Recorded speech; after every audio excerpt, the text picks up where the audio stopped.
The station of the stars. RTI. Thank you, Mr. Voiceover Man. It's Eric here at the base of the glorious Tattery Mountains, covered in snow still, but it's nice and sunny down here. We'll say hello to some people in a minute, thank you. I can see you all there. Actually, no, I'll have a quick hello now. Hello to Dean and to Richard. Why is Lee Banks on Skype and on here? Very weird. Tracy Ann is there. Hello, Tracy Ann.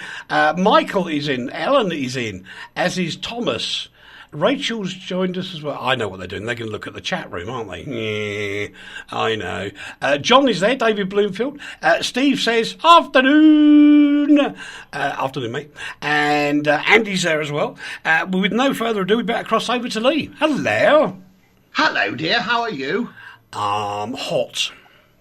I've just seen who our guest is. Ha ha ha ha. Oh, you've looked, you naughty little bunny. Of course I've looked. You keep it secret. I'm a journalist. I'll go and find out what's going on. He's a little monkey, isn't he? I know. Ellen says, nice to see you. To see you. Nice. Oh, sorry. David says, are there any RTI Easter eggs left? No. No, Eric set them all. You can tell a lot have been invested in me tummy. And it is a big investment. On the other side of the planet, who's got a lot of work to do this week, which means Lee and I don't, it's the lovely Rachel Brunston. Hello. Hello. You're quiet. Hello, You're darling. quiet again, darling. I'm sorry. I'm not usually quiet, as you know. Yeah, it did feel like a very odd sentence to ream out of my brain. It really felt like an odd one to hear. Yes. I'll have to improve that. I actually didn't join the chat room. I accidentally activated it, and you started talking very loudly through my Facebook, and it wasn't syncing up with what was in my ear from my phone, and I got very confused, so I shut it down. Right. Okay. You've got to say hello to the rock girl. Oh, the rock girl. Yes. Apparently. She's back. Oh, well, there you are. You see, you know. So, done. Yes. Job done. Steve says, I hope it's quieter where you are. There are people in the street working and more at the back. Not the type of stereo I wanted. Just put your headphones on, Steve. Don't worry about it. Put your headphones on. That's easy. How's Rachel, anyway? Yeah, good. I had the flu shot today. Uh-oh. That was pretty interesting, and I'm a bit wonky now, but, you know, when am I not really? Well, this is true. Michael says, great stuff, Eric. I haven't done anything yet, Michael. What am I going to do? Paul's joined us, and I ought to just have a quick scroll. Excuse me. Yeah, that was a blinking good sound effect if ever I've heard one. Yeah, but I've had the flu. She's only had a flu shot, and she's bragging about it. I've had the flu.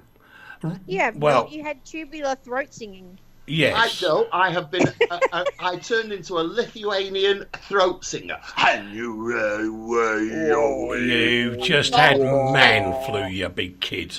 Hi to Danny and to Vanessa, I think that is.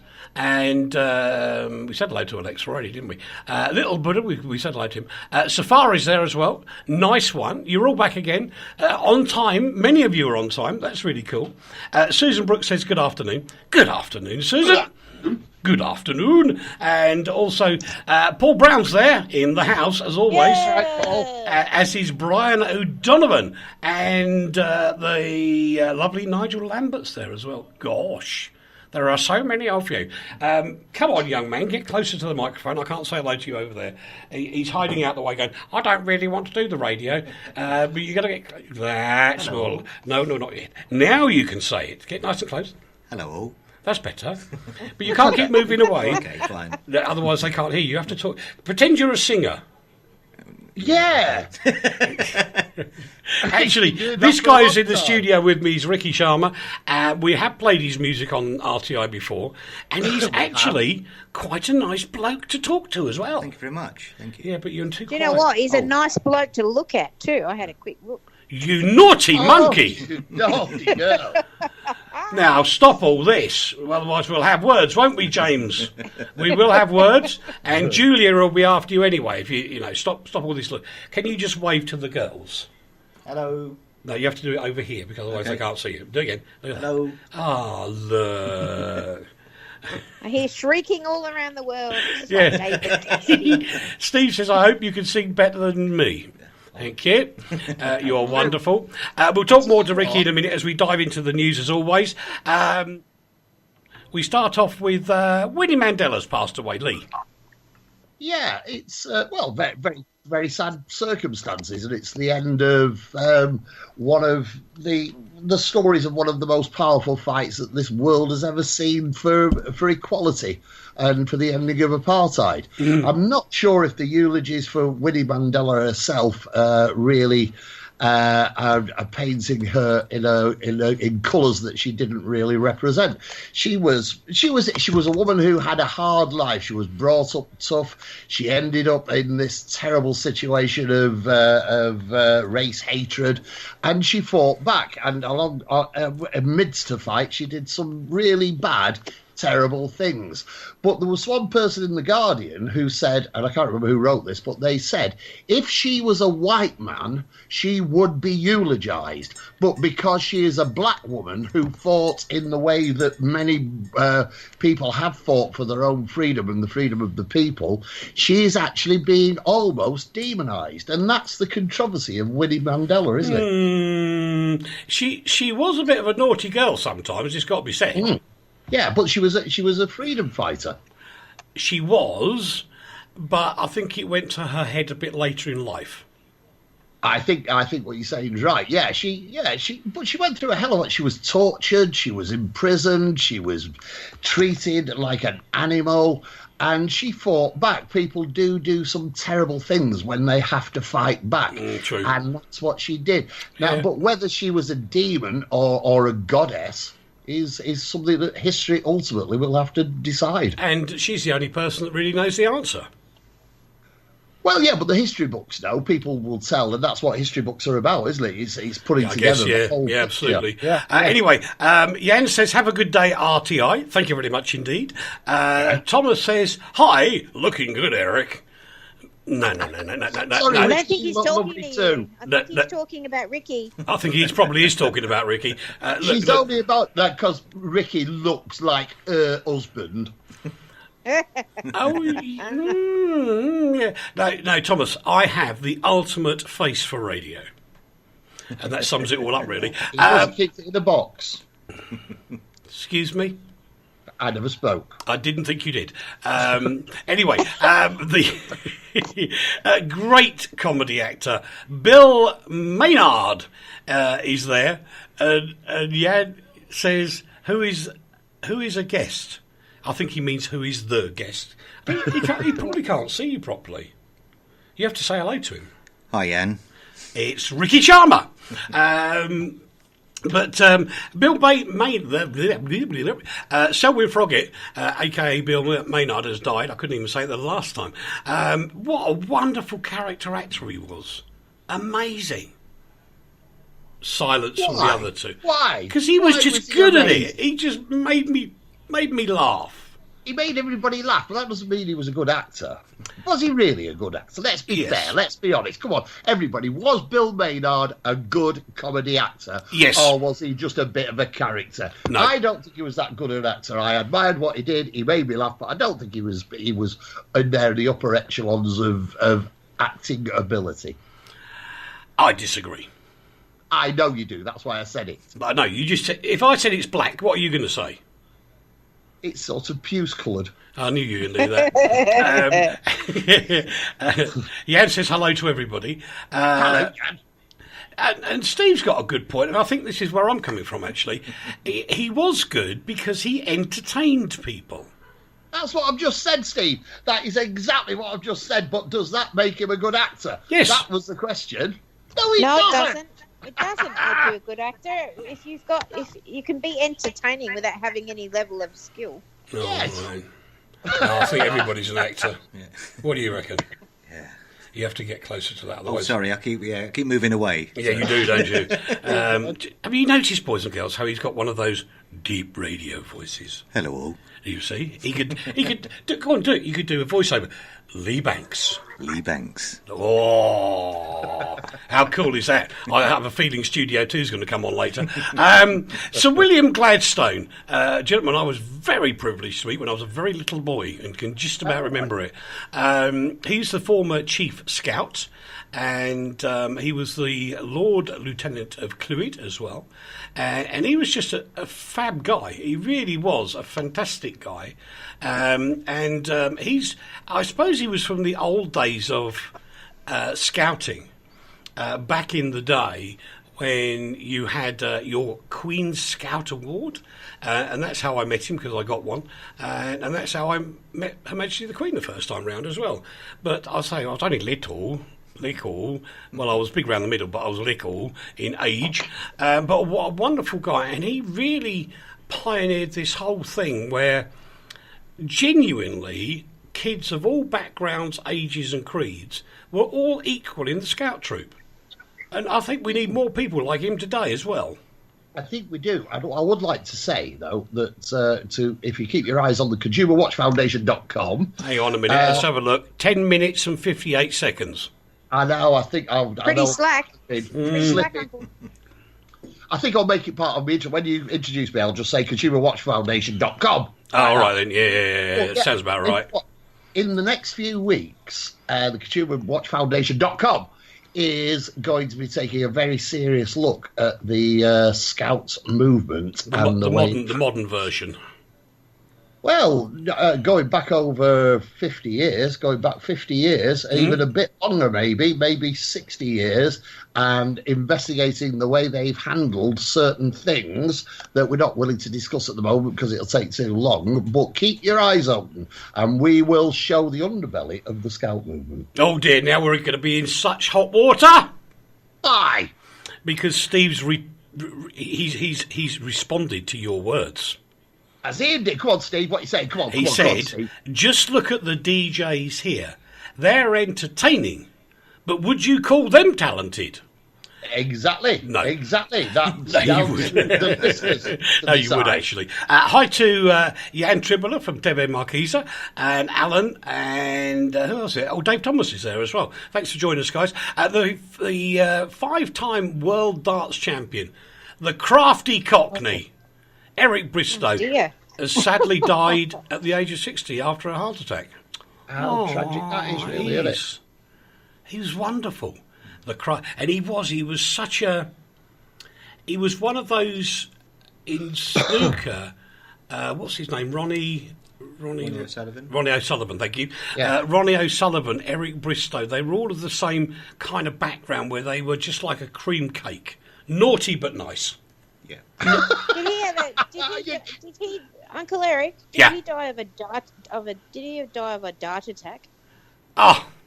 Where did that come from? That's terrible. That is Came really from the flu shot. That was the flu shot. Oh, it was the flu shot, yeah. But I think right, what guys like Eric Bristow and Ronnie O'Sullivan both do is indirectly, because they're such huge characters, they're like giant magnets to their own sport, and they get people to watch it on telly as well. No comment. Is it? Well, I'm just commenting. You talked over me just commenting. Oh, did I? Yeah. What I'm going to say is Eric Bristow, this is for Steve again, is Eric Bristow a talented man beyond darts, and how did he become an entertainer? He was an entertainer as well. Was he a talented entertainer? I would say no. He was talented at darts and had a bit of a personality. No, he had that funny word beginning with K. Charisma. Yes. He was charismatic. Oh. Gosh. Yeah. Hang on. What's the name of the snooker player that looks like Dracula? I have no idea. The Count. The Count from Sesame Street. Oh, no, he didn't play. There was a bloke who was called a Count, wasn't there, in snooker? Yeah, it was him. It's what you're talking about. He was known as Count Dracula. Oh, right. Sol's just joined us again. Hello, Sol. Hello, Sol. Rachel's got to help us out a bit here. Former Howard minister dies, Rachel. This is a nice lady who's really extraordinary, although a little bit bit of a strange one in terms of her political leanings. She was a minister in the Conservative Liberal government back in the day, and while she held office, she fought and won 2 battles against cancer, which is extraordinary.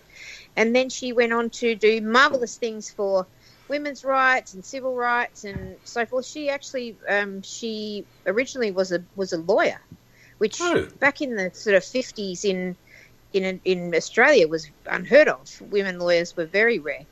And she was remarkable. One of her sons, actually her only son, was the Premier of Queensland for a little while until he was galactically defeated in a terrible swing against him. But she was remarkable, and she spent the last few years of her life battling Alzheimer's and ultimately died of that disease. Very sad. Indeed so. And RTI is very proud to support the Alzheimer's research work that goes on, and please listen to the messages and please do support them. For our friends up in Scandinavia, Denmark's Prince Heinrich has died as well at the age of 83. Unfortunately, he got a lung infection and he did suffer from a benign tumour as well, which is quite sad. But good news, hang on, I've got to do Hello Inverness. Hello, Inverness. That's Alan. Alan wants to say... Can you say hello, Inverness, guys? Hello, Inverness. Hello, Inverness. There you go, you see. Is that enough, Alan? Have we done all right now? Dave's there in the house. Mr. Rose is here. Now we're going to be in trouble. Dave Rose. Now we're going to be in trouble. I'm not talking to him. The snooker player you were looking for was Ray Reardon. You're right, Alan. It was Ray Reardon that looked a bit like Dracula. I can't remember. You can't remember? We still can't hear you. I can't remember. You can't. No, he did. He wore a cape. He wore a cape like Dracula. Yeah. He wore a Dracula cape, and he looked like him. And he got funny as he got older, he got the huge eyebrows as well, hasn't he? You remember? Yeah, like, you've got eyebrows like that. I have not. I think I have. Annie, Ricky, have a look at his eyebrows. Have I got funny eyebrows? No, I think I have, unfortunately. Oh, it's Actually, you. I was going to say your eyebrows are bigger than mine. They're quite prominent. Yeah, they are more prominent than mine. But He's only got one. It goes right across. I will confirm the fact that I do have to groom mine. Here you go, Uncle Eric. Here's a fun fact for you. The eyes are the windows to the soul, and the eyebrows are the curtain rails. Yeah, but he's got a bay window. Oh dear, oh dear, oh dear. I'm not going to get cross yet. I am going to say, good on you, Lee's mate, because he is Lee's mate. Prince Philip is comfortable and in good spirits following a hip operation. I can't tell you how fun, amazing guy he is. Anyway, he was very funny, wasn't he? We met him together, and he was very, very funny, very charming, very witty. Very witty, actually. Very little. He looks very tall, but he's actually very small, isn't he? He's very slight. Everybody's small compared to you, Uncle Lee. You she's so rude again. She's being rude again. Good. Can I just tell you something? We've missed somebody out who's dead. Who? Ray Wilkins. Did we miss Ray Wilkins? You've missed Ray Wilkins. I didn't, did I? You did. He was 61 and he suffered a heart attack. Another one. Another one. Everybody's going at 60. At least you're beating that now. Oh, very droll. Very droll. Being polite. All right.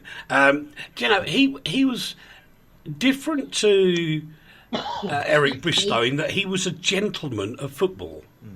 He was, wasn't he? Yeah, he was just a nice... He was almost eggy nice, if you know what I mean. He's a very good player. Yeah. Coach. You need to get there. So, very good player and coach. Yeah, very good, wasn't he? Yeah, he really was superb. And the other thing is, I know he had, as Lee will probably come out with it in a minute anyway, he had his gremlins, but he fought through them, came out the other side, and, you know, the real Ray Wilkins came out again. After he had all those troubles, but sad loss, and not a bad word from anybody in the game, the beautiful game. That's right. Yeah. It's sad. It's very sad. There's a lot of people got very young ages at the moment, and it's stop eating that bacon, everybody. Stop eating the bacon. What's wrong with bacon? It'll harden your arteries and kill you. Yeah. If you have bacon in moderation, it's not going to hurt you. No, but this guy must have had a bacon house and he just chewed the walls. Hang on, I think we got somebody showing off. Who? Yan. Why? What's he doing? He says mine's bigger than yours. Oh, he's talking about the eyebrows. All right, yeah. That's right. That's a Phew. massive call. Phew. Well, yeah. Yeah. See, Steve's telling you off now for not being close. Sorry, Steve. I'm closer now. Yeah, that's better. He's Are you closer to Steve now, Ricky? I'm very much closer to Yes. Steve. Yeah. Doris is in the house as well, as is Shelley and Cliff and Brian. In Hackney, a man has died in the street very sadly. And this is a number of terrible incidents that are taking place in London. And I don't know whether to bite my lip or tell the truth, what I think. Tell the truth. That's what being a news journalist is about, dear. It's going to upset people. Upset people. That's the other part of the job. Right, okay. When I was a kid, and we get that, it's the same scenario here in Slovakia. If a teenager is messing about in the street and a policeman's there, they will cuff them round the ear, threaten to take them back to their parents, drag them by the scruff of the neck and take them home. Yes. Kids respect the police. If they're messing about, honestly, if a couple of teenagers are just mucking about in the street, dancing, jumping up and down, they see a police car, doof, they stand out and they're like model citizens because they respect the police. Yeah, I There's understand what you're none saying. left. And the other problem is that there's this blasted racist thing comes up all the time because they go, oh, you can't stop him because he's green. You can't do stop and search because he's got green skin colour. No, it makes... Have you ever realised what's inside a human being? It's all the same bits of the same colour. Pink, mushy, stinky stuff. Yeah. And most of us is water anyway. And the fact is, I don't care. And the reason there are these problems in London, and it's like everywhere in the world, people congregate in areas. They do. They create communities.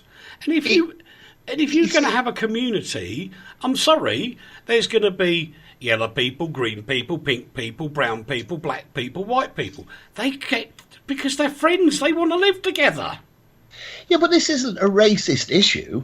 It does appear that a lot of the problems emanate from areas where the ethnicity is not white, and that's because we have created the British government and councils created ghettos, and those ghettos they still exist. They still exist. Listen, people will always communicate together.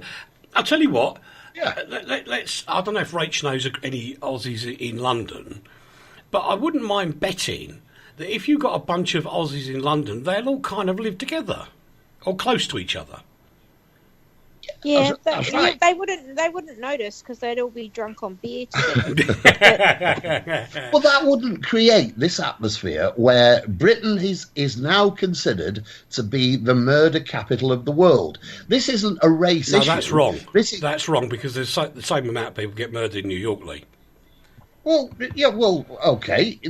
All I'm quoting is what the bulk of the press and media are saying. London is becoming the murder capital of the world. We've had 49 people killed since the beginning of this year in knife attacks in London. Nice. That is... and also look at the size of America and the number of people in New York. We have crossed a line where violence is now something that exists on the streets. We've got acid attacks. We've got people killing people to steal scooters, for God's sake. I know. And the reason is, like you said, like you quite rightly said, we used to respect the police. Now, the respect for the police started to disappear in the 70s. That's when the attitude towards the police, as we became a world which was led by revolution, or we're talking about Winnie Mandela. We had our own revolution in the 60s and the 70s, and authority was disrespected. Okay, can I throw an honesty thing in this? Yes. Because in the sort of late 60s and things, there were gangs. Yeah, of course there were. There were two main groups. One were mods, and one were rockers. And I'm talking about the UK now because I can't speak for any other country. And I was a rocker. I was a mob. Well, that's why we hate each other then. Makes sense But now. He's finally admitted it. Yes. Ladies and gentlemen, boys and girls, he's admitted it. He hates me. And anybody that looks this up in history, there were the most enormous fights in seaside towns, but none of the normal, regular people, even kids and everybody else, they could kind of like almost walk through this fight, and the fight would part so that these people could walk through. Nobody was hurt that were not involved in it. I think that's a bit of an idealised version of what went on in there the wasn't. between mods and rockers. Yeah, but- I can remember trouble on the streets between mods and rockers and people. Likewise. When you're chucking bricks and bottles at each other, it can be collateral damage. True, there are a lot true, of knife true, attacks true. then as well. Okay, I'm not disputing that. But what I'm saying is there was a line that nobody went across. Yes, exactly. I don't think that line now exists. And I think the only way to get the line back, and I think the line was there before the politically correct got involved and started to get all mamby-pamby about it. You know what? It's funny because Melbourne is actually the most violent city in Australia now. And we've talked about this before with the Apex gang, and those people are mostly from the Sudan and places like that. Having said that's in the CBD, that's in the metropolitan area, right in Melbourne itself. However, you go out a little bit further to a place that we know as Frankston here, and that's been rife since the 60s, 70s with violence. My Beth was out there a couple of weeks ago, and she was outside McDonald's waiting for an Uber and got beaten up by two guys. Ouch. And she's a tiny little slip of a thing. And why? Because they were just amusing themselves. Yeah, that's the problem. You see, what's also happened, if we're going to discuss this properly, we need to put everything into it. Like, just look at the savage cuts that have happened to policing over the last 8 years. You know, the police have been cut to the bone, and they've been replaced with community police officers, you know, unpaid, just people who really... This is a real example of what happened. I witnessed this yesterday. A police community officer booked a trader in Newport, which is a little town at the edge of the village of the Damned, for parking outside his shop and unloading. Now, they complained about that, and the police are understaffed, undernourished, they've got any money, and yet this officer, this pretend policeman, came round to see this trader and sat there for over an hour in a cafe talking to them about why he'd booked them. How will that stop crime on the streets? Having said that, I have a question for you. Yes, dear. If there was respect for the police in the same way that there used to be, would there need to be so many police officers anyway? Sorry, somebody Chicken just sent and me a the message. egg. I missed the last bit of what you said. Yeah, it is a bit chicken and egg. I agree, Rach. I'll do it again for you, mate. If there was more respect for police officers, which meant there was less crime, then you wouldn't need to worry about cuts because you wouldn't need so many police officers in the first place. It's also the penalty. The penalty for these crimes, I know here it's notoriously light.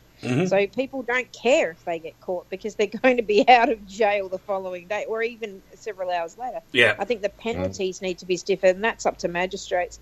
But I think I think the respect for police goes out the window when they are unable to do their job. So when they are unable to do their job, meaning they can't respond as they used to because there's goodness knows how many regulations and rules now policing the police. So they can't do their job. I mean, in the good old days, they would come and clip you around the ear. They can't do that now. It's called assault. So what do you do? How do you get the respect if you've got lenient magistrates, if you've got lukewarm punishment, and you've got officers who, although wear the uniform and still scare the likes of you and I because we grew up in that era where they were scary and you didn't do the wrong thing, how do you get them to have any respect if they can't respond the way they're supposed to? Well, that's true. Good afternoon, Gary, by the way, who says, if they keep cutting the police, then we should get a council tax reduction. Very good point, mate. But not all the funding comes from local taxes anyway, Gary. It comes from central. And then Steve's view is that because at a certain point, I'm thinking maybe about 25 years ago, the police's reputation dropped back. And they need to regain that good reputation. Well, I kind of get that, because that was the start of the PC police, as I call them, the politically correct police. And that was the time when all of a sudden, and do you remember the stories? Oh, he's been a really bad boy. Let's take him for a holiday in Spain for 2 weeks. Yeah. That's a long time, though. I mean, I know that's a long way back, but it was part of the whole thing falling apart. Because you know what? If I was a kid with no money, had to live on my own in a bedsit at that point, I'm thinking, yeah, I'll go and do a bit of shoplifting. I'll have 2 week holiday in Spain. Thank you very much. Who cares? Absolutely, yeah. Also, take into consideration, though, that we are now at an age of people who live beyond a computer screen. And a lot of this violence is being traced back to fights that start on things like Facebook and then are taken onto the streets, because there is no filter on Facebook. You can call anybody what you want on Facebook, and if they get really angry with you and come to confront you, that is a problem created by Facebook. Yeah, there is the final thing, and this is it. Sorry, I know I'm hogging this, but it's something I feel very strongly about. There is a point where we're talking about Winnie Mandela, who stood up and fought for what she believed in. What about the spineless senior police officers who deal with the budgets? Why aren't they standing up and saying we need more money to control this country and keep it safe, rather than sitting there worrying about the pensions and saying how much they earn? It's a typical scenario in so many business areas, and I'm so lucky that I work with a boss who is one of the people that doesn't need to go back to the floor like the TV shows, because he's always there. And he sees what's going on. He makes a point of going to the different offices, and there are a lot of them, to see what's happening at grassroots level, because it keeps things in control. And where a lot of these guys lose out, and I'll include radio in this, these guys live in ivory towers. They do not go out into the real world and find out what people really want. It's difficult. And Sol's just saying here, it is hard being a half Native American, half white at times. He lives in the States, because he says and claims there is police aggression. I always find now there is some respect in what you're saying, Sol. I always find that respectful tone and agreement to inquiry solves the issues. Absolutely right, my friend. But I've seen my younger brothers, having problems because a little bit of respect goes a long way. Do you know where it starts, Uncle Eric? Well, let me finish off, because Sol actually asked, are there racial problems in the UK with first impressions? And the answer to that question, Sol, 100% is yes. Yes, it is. Yeah, absolutely. And until we remove that almost barrier out of the way, nothing will change. But to do that, you've got to confront the politically correct people and say, do you know what? I got white skin. You got brown skin, ain't you, mate? Absolutely, yes. Yeah. Does it matter? No. No, thank you. And it's as simple as that. Until you're prepared to laugh at yourself, like people did in the 60s and 70s with this now politically not correct comedy, until you can laugh at yourself again, you ain't going to get nowhere. And I've got to take a commercial break, so we're 5 minutes late. We'll be back talking more in a moment. Hello to Tony Prince, who's just joined us. Hello, Tony. Good reminder. Thank you, Tony. We have a couple of Tony's books here, which was written by Jan as well, so co-authored, and he's from the Czech Republic. About the days when Tony used to go into the Czech Republic, which was a bit dodgy then, the DJ and the train driver. And we've got a couple of those books. Come back in a couple of weeks' time, because we're going to give you a chance to win them. They are available on Amazon now. If you look Tony up, you'll find it all. Tony's back. Hello, Tony, you're back. Did you go? Jean-Claude is there as well. But if you come back in a couple of weeks, we've got a couple of the books from Tony to give away. In the meantime, if you're desperate to get them, I believe they're on Amazon. And if you look up Tony Prince and book and Jan and train driver, you'll find them somewhere. We've got to take a commercial break. Back in a couple of seconds. Do not go away. From the heart of Europe to the world, this is RTI. I'd like you to meet Eliane. She's 6 months pregnant. As a mum myself, I know she should be looking forward to her new arrival. But Eliane is worried. Every day the walk to fetch water is getting harder. Every drink of the filthy water could make her ill. Every lift of her bucket hurts her more. You can help bring clean water to a mum like Eliane. Text the word water to 70444 to give WaterAid £3. WaterAid has the expertise to bring clean water to Eliane's village. They just need your support. I've seen for myself the difference clean water can make. So please help keep Eliane and her unborn baby safe. Text water to 70444 to give WaterAid £3 now. Thank you. If your dream holiday is 2 hours from the UK, perfect for children and teenagers, young couples and the older visitor, ideal for the physically active and for those who just want to unwind, Aqua City is the destination for you. Described by the Travel Channel as the place that will soon be on everybody's lips, be ahead of the crowd and the envy of your friends, but still enjoy a home from home.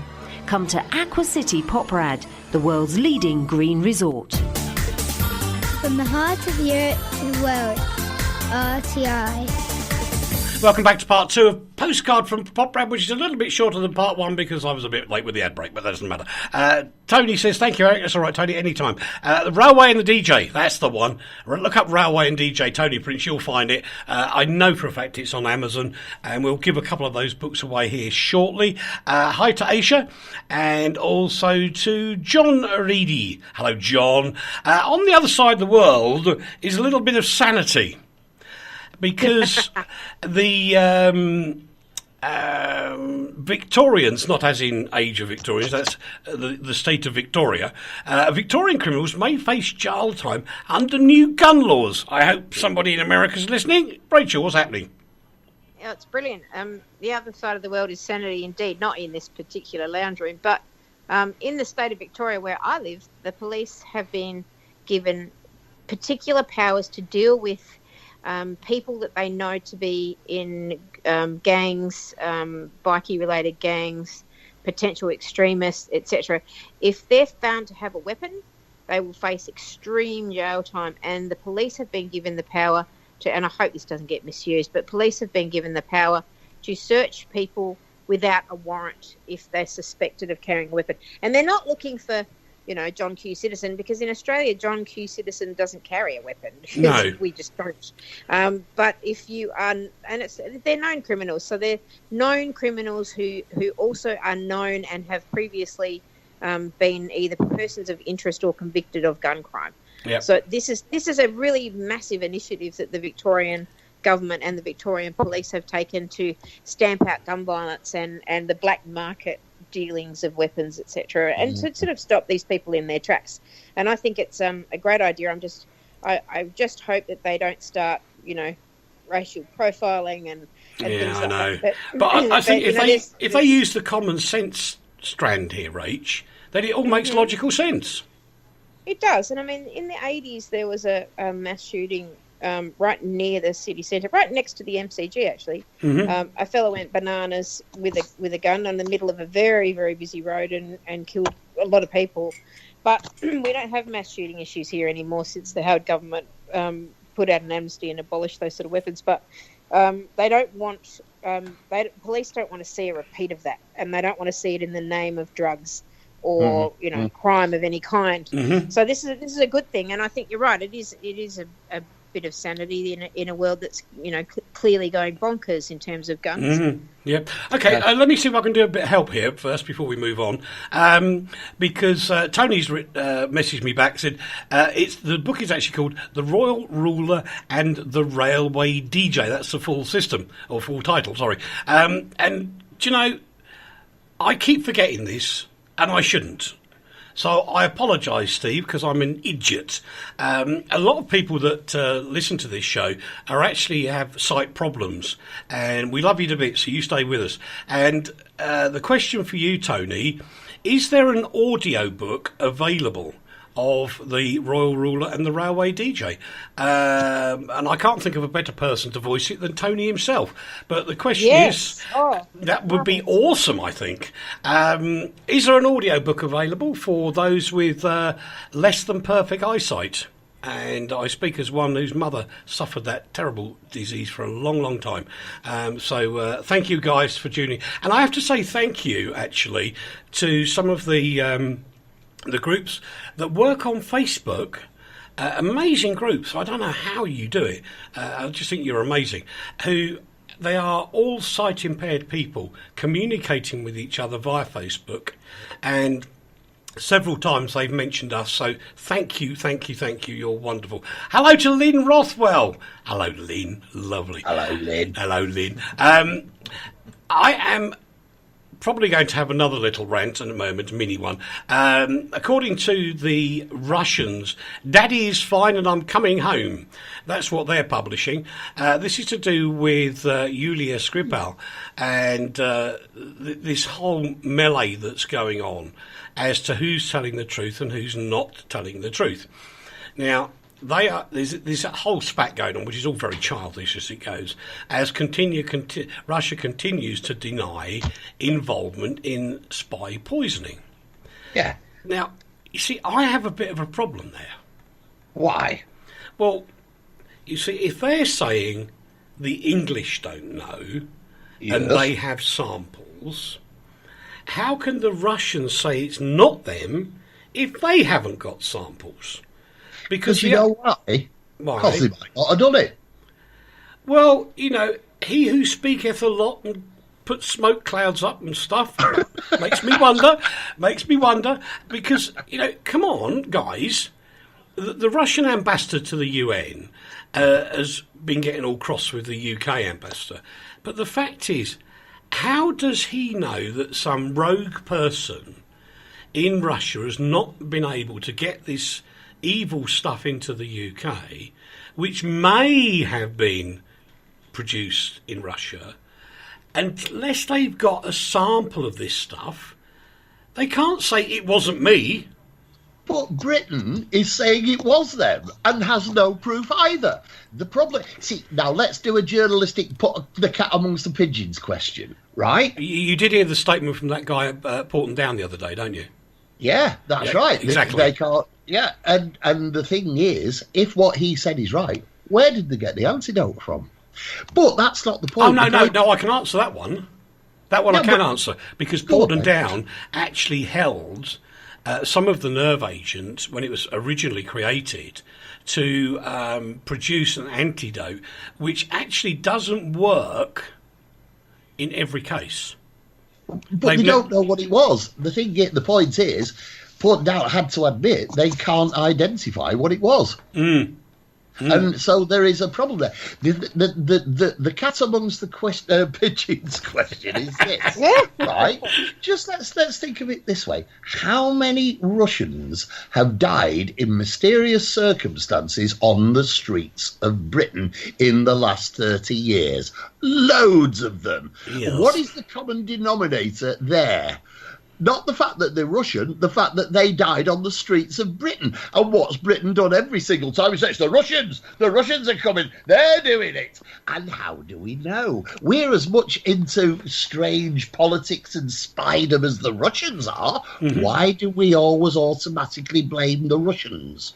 Well, this is where it all gets too messy for words. And attack the Russians for saying it wasn't us, Gov. Yeah, well, equally, how can the Russians know it wasn't them? Exactly. That's what spiders them out. It must have been the Russians. Have you ever seen Rocky and Bullwinkle? The Russians are terrible. I think there is too much posturing going on, and it leads me on to the next subject, which is Mr. Putin has been over in Turkey making all sorts of deals. And when you look at it, the USSR, which I'm sure he would love to have back, was a controlling government. Well, not government. It's not a government, because even their last elections were not really elections. It was a controlling factor in a huge swathe of the world. Now you've got Mr. Putin, and he's going towards the east. He's doing deals with Iran and Turkey, and I think he's going to do the deals easier, as well as Syria, there, than some of his posturing that he did up in the Balkan states and also down here, close to me. And I think he's kind of given up on going westward. And I think he's hurtling out to the east to get his USSR version back again. I think that's a good point, because what's Mr. Trumpington doing? He's actually talking about pulling the troops out. So that is an absolute area for Mr. Put-it-in to go and investigate and start to rebuild his empire. I think, yeah, spot on. And the other funny thing, we'll come back to some other stories in a moment. But there was another story this week about China, and they hope that the North Korea leaders' summit with Donald Trump will come up trumps, as they say, ho ho ho. And part of it was that they had a meeting with the Russian foreign minister, Sergei Lavrov, in Moscow. Then North Korea comes up there. It's kind of like saying, look, shut up, we're going to sort Korea out, this is China, you leave us alone, and we won't interfere if you go and talk to Turkey and the places in the Middle East. And you can almost see them carving it up like a pizza, can't you? Well, yeah, I understand what you're saying, and it is, when you take all these things into consideration, it's a very, very dark time all the way around, isn't it? It certainly is. Let's move on from that. Obesity-related hospital admissions have doubled in 4 years in the UK, and do you know what? It's got... Go on. Oh, no, I was just going to say, it's because we're a nation of fat people. And it's got nothing to do with the sugar in drinks. Why? How can you say that? Because when I was a kid, you were not allowed sugary drinks all day long. Because they hadn't been invented yet. But there was buckets of sugar in... I can't say the brand names because that would be wrong. But the brand names... But we also played outside. We played outside, didn't we, Uncle Eric? We got outside and we were active. So, actually, it's the way that the kids have come into this world that's the problem, not the sugary drinks. But, of course, what have they done? They've taxed the sugar now, because the nanny state can only do that because everybody else is bonkers. Well, you know what makes me angry? Here in Australia, they have been complaining about the fact that they use cartoon characters on television advertising with stuff that's aimed at kids, like sugary cereals, etc., etc. And people are saying, you should ban that so that they can't be influenced. And I thought, why? Do the kids do the grocery shopping? What's up with that? Well, thank you, Rach. Rach, there's more logic coming out of Australia than the whole of Europe stuck together from Rachel. I was due. But here's a bit of logic. I've banned sugar in my house since we got back from seeing you guys. We've banned all sugar, all wheat, all dairy, all starchy stuff. Right. Well, I can hand on heart, Rach, honestly. I know you were pulling my leg when you were here with Petra as well. And the challenge that was thrown down, the gauntlet that was thrown down to dump the sugar, and I will happily let Petra come in and answer the question. Have I been taking sugar since then? No. No, exactly. You can use stevia. But like since we got back, which is only a couple of months, Rob has dropped 4 trouser sizes. 4. Gosh. Which is heaps, and he's melting like a candle in the daylight, and it's marvelous. And I too am melting, but kids get fat, and their parents. You look at their parents of these obese children, and they live on sugary drinks. They live on junk fast foods. food, and they sit around on their computers arguing with people on Facebook, day in, day out. 24 hours a day, and they don't get outside. When we were kids, there was no Facebook. There was nothing. You had to go outside, ride your bike, run around, get dirty so you didn't get viruses and allergies because there wasn't such a thing. No. I have to disagree. I disagree. Do you know what I had in single age of years? Do you know what I had in my bedroom? I don't actually. I don't want to know. I had an electronics workshop. Oh, but that's different. You're a freak. Talking about regular people, we maybe had it. We'd maybe seen a Mac, one of those original Macs, or a Commodore 64, like once. But we all had to go outside and play, and that's why we weren't fat. And our parents didn't buy it. I think the last part of your sentence, Rach, is the key thing. The parents didn't buy the sugar-coated drinks. And there was one drink designated as a health drink that actually was so full of sugar as to be... I wasn't going to say that. I did it for you. Oh, thank you very much. Don't know. Oh, sorry. I got a message on Facebook from Steve. He says, I bet you made your own satellite dish, didn't you? And his own spaceship. He was the first Elon Musk. The first satellite unit I had was an imported unit from America where I had to change the power supply to 240 volts. And I made the dish out of papier-mâché and tinfoil. How interesting. That's what insane people there. About this fat people thing, because we're going off down the wrong road here. Why? Because we're talking about children and sweet drinks. The fat people who go to hospital are usually middle-aged people or people who have long eschewed the values of school. They're fat people because when they give up sugar, in Britain today, we're not only the murder capital of the world, we're also the alcohol capital of the world, and alcohol that we consume more than the Russians consume now, supposedly, is full of fattening sugar. Alcohol's the highest content of fat. Out of all things, alcohol's the highest content of fat. You know, these people that are getting murdered in the street, they're fat people and they can't run away. Terrible. But it's still brilliant. I love it to bits. But it's true, and I'm going to make the statement, and I'm going to stick to it now. It's a huge difference that's happened to me. It's not, and it's a lame excuse. I could do something about it, but I haven't. I started cycling last summer, as many of you will know, and my waist size just plummeted. Because I just sit behind a desk. I then go into my workshop, and I sometimes stand up, but not often.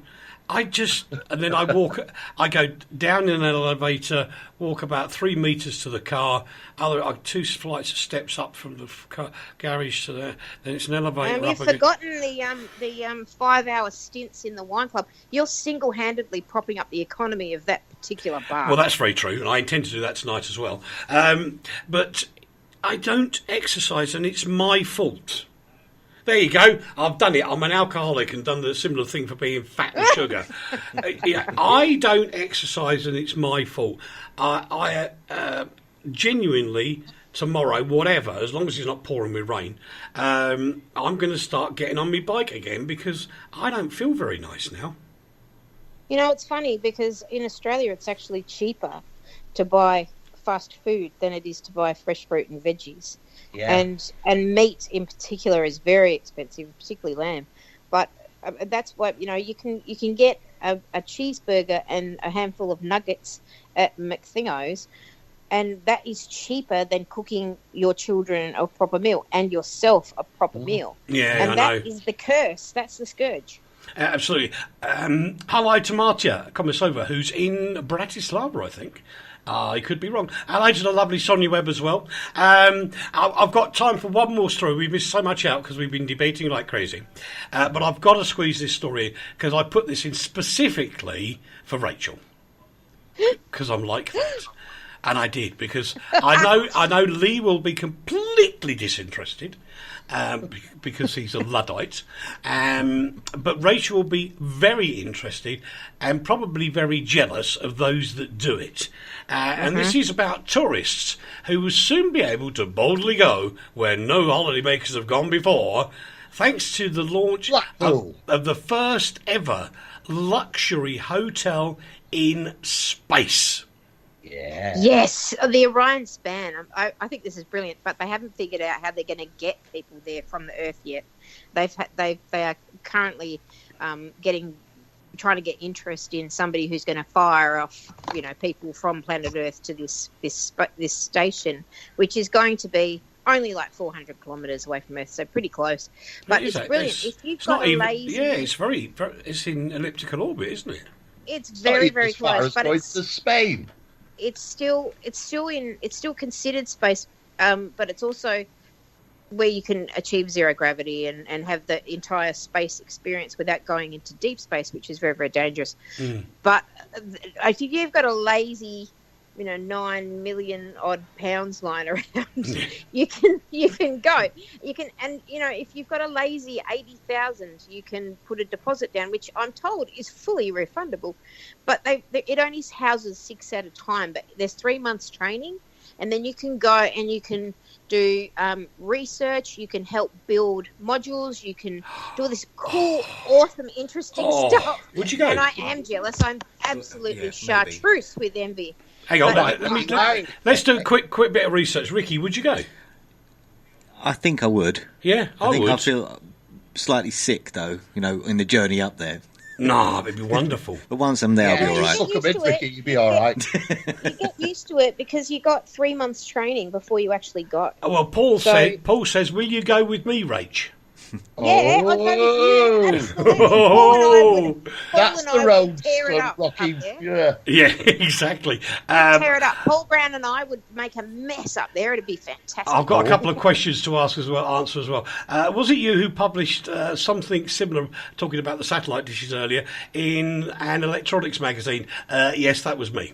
And have I booked my ticket? I would love to go. I would too. Oh, we need to start it. Let's start GoFundMe. Lee wouldn't go because they wouldn't be able to give him a beer up there. Nobody's asking if I'd go. He's too tall. He wouldn't fit in the bed. That's true. I would. I'd stick my feet out at the end. Anyway, I wouldn't go because the bloke who runs it and started it is called Mr. Bunger. That's all he's going to do. Just bung you in his thing, send you off into space, and that's charged you 9 million. Yeah, really clever, Mr. Bunger. All right. It's time for the question of the afternoon. I've just got blamed for making Steve Mann a nerd. He said, so it's your fault that I'm a nerd. I knew it. Thank you, Steve. Me, a nerd. It's going to have to be a quickie, Rach. What's Rach up to this weekend? Absolutely nothing. It's going to be fantastic. I'm just going to hang around the house. I'm going to do the chores. I'm going to turn the vacuum cleaner on, and then the vacuum cleaner already turns me on because I love them. I know. And it's going to be immense. Yes, I noticed your comments on the picture I put on your Facebook page the other day. Funny enough, everybody else seemed to agree with me as well. So you're going to have a relaxing weekend. What about the Banks person? I'm off to see my young friend Aaron again because it's his birthday. So we're going to go to a birthday party. So, but what we're going to do is we're going to sing Grandad, Grandad, you're lovely. But you are lovely, Grandad. I've seen the pictures. You actually look human, nearly. Oh, dear. I'm a grandad twice now, and all my daughters up the duff. Blimey. So, Ricky, what's your weekend? I'm going to be seeing the lovely sights of Poprad.